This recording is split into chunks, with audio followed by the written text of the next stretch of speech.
शादी का लड्डू जो खाए वो भी पछताए, जो ना खाए वो भी पछताए।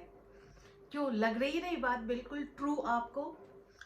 आज का जो विषय है हमारा, आज की इस वीडियो का विषय है न्यूली वेड कपल्स के बारे में कि कैसे इस लड्डू की मिठास को बढ़ाया जाए, कैसे एक दूसरे के साथ कितनी अच्छे से एडजस्टमेंट की जाए, एक दूसरे को कितने अच्छे से समझा जाए ताकि लाइफ में भी मिठास बनी रहे। नमस्कार, मैं हूँ हीलर स्वाति कुमार और मेरे इस YouTube channel magical journey of healing में आप सभी का स्वागत है। जैसा कि आपको पता है, आज का विषय है कि एक दूसरे के साथ लाइफ पार्टनर्स कैसे एडजस्ट करें कि जिंदगी खुशहाल रहे।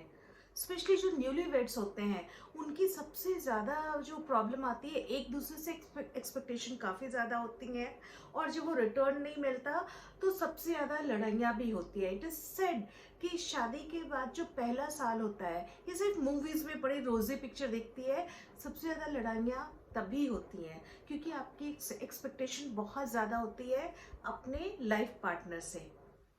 तो आज मैं मेल फीमेल दोनों के तरफ से आपको ये बताने की कोशिश करूंगी क्या साइंटिफिक रीज़न है, किस वजह से दोनों पार्टनर्स की थिंकिंग अलग है और किस तरीके से हम वहाँ पर एडजस्ट कर सकते हैं और अपनी लाइफ को हैप्पी मैरिड लाइफ बना सकते हैं।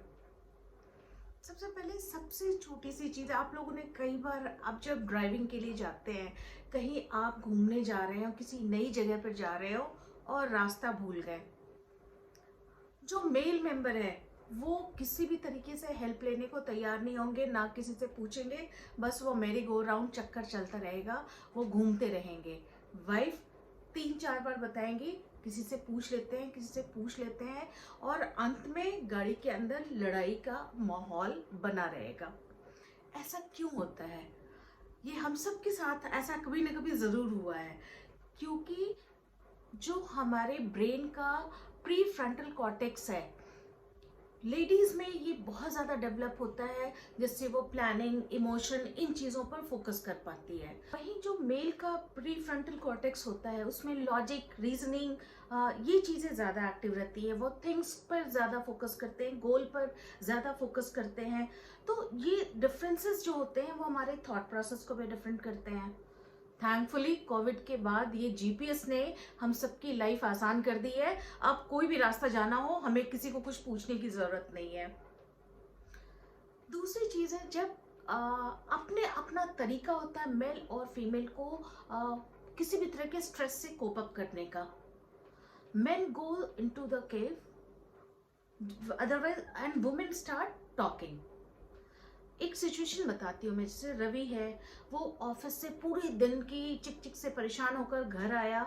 घर आने के बाद उसके लिए रिलैक्सेशन क्या है कि उसने वो स्पोर्ट्स देख रहा है, वो स्पोर्ट्स एक्टिविटी में चला गया, न्यूज़पेपर पढ़ रहा है। वहीं फीमेल, अगर किसी उसकी वाइफ आ रही है जॉब के बाद वापस, आते ही वो अपनी सारी कहानी सबसे पहले बिना रुके अपने हस्बैंड को सुनाएगी, जबकि हस्बैंड उस वक्त अपने आप को रिचार्ज कर रहा होता है, अपने ब्रेन को, ताकि वो वापस से लाइफ की बाकी प्रॉब्लम्स को अपनी वाइफ को ही सुन सके। लेकिन जब वो रिलैक्स हो रहा है उस टाइम वाइफ लगातार बोलती जा रही है और उसका नतीजा ये होता है कि दिमाग में कहीं ना कहीं मेल पार्ट के ही आता है, कितना बोलती है। And at the same time female बोलती है, ही डजंट लिसन, वो मेरी बात सुनते ही नहीं है। हम लोग बहुत कॉमन है कि आप कुछ भी बोलते रहो, कई बार हस्बैंड नहीं सुनते हैं। नहीं सुनने का ये रीज़न है क्योंकि हम उनको सही टाइम पर नहीं बोलते हैं। हम उनको तब बोलते हैं जब वो टीवी देख रहे हैं, हमें लगता है कि वो तो रिलैक्स है, भी सुनेंगे, जबकि वो अपने ब्रेन वायर्स को रिचार्ज कर रहे हैं। जो ह्यूमन ब्रेन है, वो मेल में सेरोटोनिन नाम का जो एंजाइम है वो बहुत ज़्यादा सीक्रेट होता है, जिसकी वजह से 65% मोर, जिसकी वजह से वो जल्दी रिलैक्स हो जाते हैं। उनका एंजाइटी लेवल किसी भी फीमेल से बहुत कम होता है, उनको नींद भी अच्छी आ जाती है। वेयर एज जो फीमेल है उसमें कॉर्टेक्स ज़्यादा होता है, कॉर्टेक्स एंजाइम, जिसकी वजह से worry is the next word for a female mind. तो हमें जब पता है कि हमें ये चीज़ें कंट्रोल करनी है, उसको कंट्रोल करने के तरीकों पर हम बात करेंगे। नैगिंग, बहुत कॉमन है, तुमने ये किया था, वो तब ऐसा हुआ था। किसी भी चीज़ को हम बार बार नैग करना, बार बार क्यों बोलते हैं? ताकि हमारे सामने जो पर्सन है वो हमें सुने, समझे और उस पर रिएक्ट करे। लेकिन इस नैगिंग का जो इफेक्ट होता है ये हमेशा ही नेगेटिव होता है। ये 99.9 नहीं, 100% नेगेटिव होता है। ये आपको आपके पार्टनर के क्लोज नहीं लाता, ये आपको आपके पार्टनर से दूर ले जाता है। Instead of focusing on what he has done और शी हैज डन, इस बात पर फोकस करें कि उस चीज को हम आगे कैसे इम्प्रूव करें। इस ब्लेम गेम को छोड़ना होगा। फोकस ऑन दोज थिंग जो आपके पार्टनर ने आपके लिए अच्छा किया है। तुमने तब ये किया था, that is a very wrong thing. और ये लूप से हमें बाहर आना होगा ताकि हम एक नए तरीके से रिलेशन की शुरुआत कर सकें। एक दूसरी गलती स्पेशली जो न्यूली वेड्स करते हैं, अपने पार्टनर को चेंज करने की कोशिश। भला क्यों? आपने उनको वैसे ही पसंद किया था, तो अब उनको बदलना क्यों है? एक इंसान जब 26-27 साल से एक एक तरीके से ग्रो अप हुआ है, दोनों पार्टनर्स के लिए मैं बोल रही हूँ, तो उसमें हम उसको बदलने की कोशिश क्यों कर रहे हैं? अगर किसी एक को मूवी पसंद आएगा तो दूसरे को घर पे रहना पसंद आएगा, किसी को स्पोर्ट्स पसंद है तो किसी को बाहर जाकर घूमना पसंद है। अलग अलग अलग अलग चॉइसेस हो सकती हैं।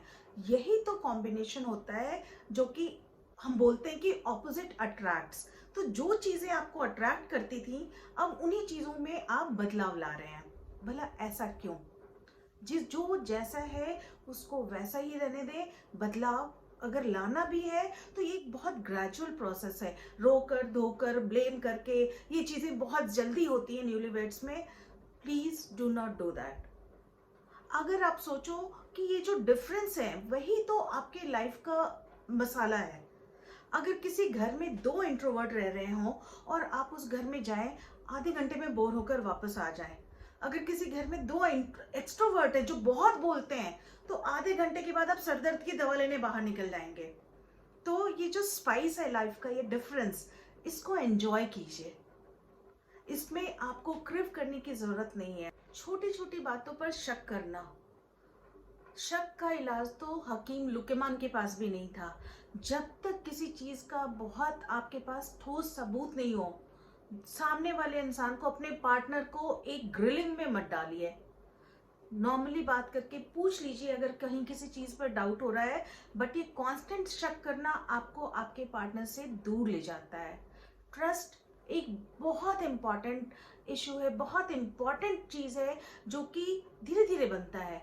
बट शक को इतनी इंपॉर्टेंस नहीं दीजिए कि आपका ट्रस्ट फैक्टर खत्म होने लगे। Keep yourself busy. Husband wife अगर दोनों एक साथ हुए हैं, इसका मतलब ये नहीं कि उन्होंने अपनी पूरी लाइफ एक साथ खत्म कर दी है। अपनी अपनी लाइफ में मोस्टली क्या होता है, हस्बैंड चला जाता है, वाइफ घर होती है, उन्होंने अपनी हॉबीज भी छोड़ दी हैं। एट द एंड जब शाम को हस्बैंड आता है तो इनके पास पूरे दिन की, वाइफ के पास चीजें होती हैं कहने को।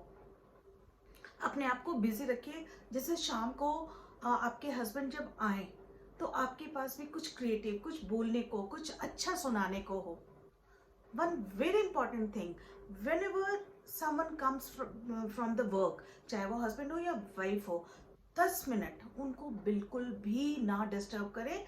10 मिनट के बाद अपनी बातें शुरू करें। और बातें जब शुरू करें तो उसमें नैगिंग पोर्शन को कम से कम रखें। कंप्लेंट्स, ये सारी चीजें जो होती है ना, ये एक नेगेटिव तरीका है बात शुरू करने का। ये पहले एक दिमाग में एक खराब इंप्रेशन डाल देता है। ये हमेशा आज के टाइम में earning is important for both the members, husband के लिए भी, वाइफ के लिए। आप एक बात सोचें, वैसे तो हर जगह इक्वलिटी की बात होती है कि हस्बैंड और वाइफ दोनों इक्वल हैं, उनको ये करना चाहिए, हस्बैंड को भी ये काम करना चाहिए, वाइफ को भी ये काम करना चाहिए। लेकिन जहाँ अर्निंग की बात होती है, आप बहुत जगह ये चीज़ें हुई हैं कि वाइफ घर पर ही रह रहे हैं, वाइफ बाहर नहीं जा रहे हैं, अब वो रिलैक्स्ड हैं। क्यों? अर्निंग में भी तो उनका हाथ होना चाहिए ना। वो भी तो इस घर के उतने ही मेंबर हैं जितने कि उनके हस्बैंड हैं। तो ये अलग सा जो फाइनेंशियल जो बोझ होता है हस्बैंड पर डालने का, अब वो टाइम खत्म हो गया है। दोनों काम करें, दोनों एंजॉय करें, दोनों अच्छे से एक दूसरे के साथ एक क्वालिटी टाइम स्पेंड करें। फॉरगिवनेस, दूसरों को फॉरगिव करना, ये सबसे मुश्किल चीज़ है एक मैरिड लाइफ में, क्योंकि जो गलत चीज़ें होती हैं वो दिमाग में अटकी रहती हैं, उनको हम भूल नहीं पाते हैं। लेकिन जहाँ आप फॉरगिव करेंगे, अगर सामने वाला आपको सॉरी बोल रहा है, accept it gracefully and move ahead. और पहले फिर लड़ाई में उस पहले वाली बातों को बिल्कुल ही ना लाएं। एक मेल ब्रेन जो होता है वो मोस्टली बिल्कुल रिजल्ट ओरिएंटेड होता है। तो कई बार ऐसा होता है कि जैसे वाइफ कोई बात अपनी बता रही है, अपनी कोई प्रॉब्लम डिस्कस कर रही हैं, तो ही just puts on his thinking cap और फटाफट इन बिटवीन वो सॉल्यूशन देना शुरू कर देते हैं कि अच्छा इसको ऐसे नहीं ऐसे कर लेते। जबकि वाइफ सिर्फ ये चाहती है कि उसकी बात को सुन लिया जाए, सॉल्यूशन नहीं चाहिए उसे, उसे सिर्फ ये चाहिए कि कोई उसे सुने। But men being knight in shining armour, वो उसी वक्त सॉल्यूशन देने लगते हैं। तो किसी भी मेल को ये ध्यान रखना है कि जब कोई बात आपसे बोली जा रही है, हैव पेशेंस, पूरी बात सुन लें, फिर अपना सजेशन दें। And never never walk out when your wife is talking, उनकी बात को फिनिश होना दें। And for women, how could you do that, ये जो एटम बम वाला क्वेश्चन है ना कि आप ऐसा कैसे कर सकते हो, प्लीज इसको भी आप कहीं और गिराइए, ये आपकी फैमिली लाइफ को बॉम्ब ब्लास्ट कर देगा। कई according to the book therapy in process, इसमें ये बताया गया है स्पेस, हस्बैंड वाइफ को एक दूसरे को एक पर्सनल स्पेस भी देना चाहिए। हर वक्त एक साथ जुड़े रहना is not important, is not necessary. थोड़ा स्पेस दीजिए कि जिससे कि आप दोनों अपनी अपनी रिक्रिएशनल एक्टिविटी कर लें, चाहे आप अपने नेबर से गप्पे मार लें, चाहे आप जाकर अपने फ्रेंड्स के साथ स्पोर्ट्स खेलें, क्रिकेट खेल लें। थोड़ा जब स्पेस देते हैं तो वो क्लोजनेस बढ़ती है। तो बस ये थोड़ी थोड़ी चीज़ें, छोटी छोटी चीज़ें हैं जो आपने पहले भी सुनी होंगी, लेकिन हर बार जब आप सोचते हैं किसी बात को तो सोचने का एक नया तरीका मिलता है, जब आप समझते हैं चीज़ों को। और अगर मैंने साइंस के थोड़े ब्रेन वाली बात डाली है इसमें, may be it would be more helpful for you. अपने स्पाउस को सरप्राइज दीजिए, छोटे छोटे सरप्राइजेस, कभी फूल ले आए, कभी कभी स्पेशल खाना बना दिया, ऐसी ऐसी चीज़ें करें। अब जो गैजेट फ्रेंडली हम इतने हो गए हैं, हम वो पुराने नोट्स भूलते जा रहे हैं। कभी लंच बॉक्स में एक छोटा सा एक लव नोट दे दिया, डाल दिया, वो व्हाट्सएप इमोजीज उन सबसे दूर, ये प्रैक्टिकली टच है। कुछ ऐसी चीज़ें साथ में कर ली जो कि आप दोनों एंजॉय करते हैं, चाहे वो सिंगिंग हो, चाहे वो डांसिंग हो, चाहे वो ट्रैवलिंग हो। कुछ ऐसी चीज़ें जो आप दोनों साथ में एंजॉय करते हैं उसको कीजिए।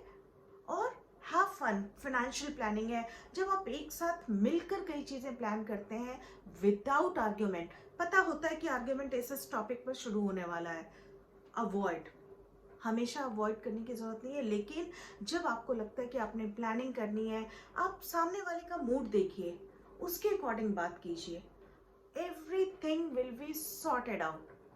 These are few tips from my side. Hope it will help. Thank you for listening to me. Thank you for watching. Please like, follow and subscribe my channel. Bye bye.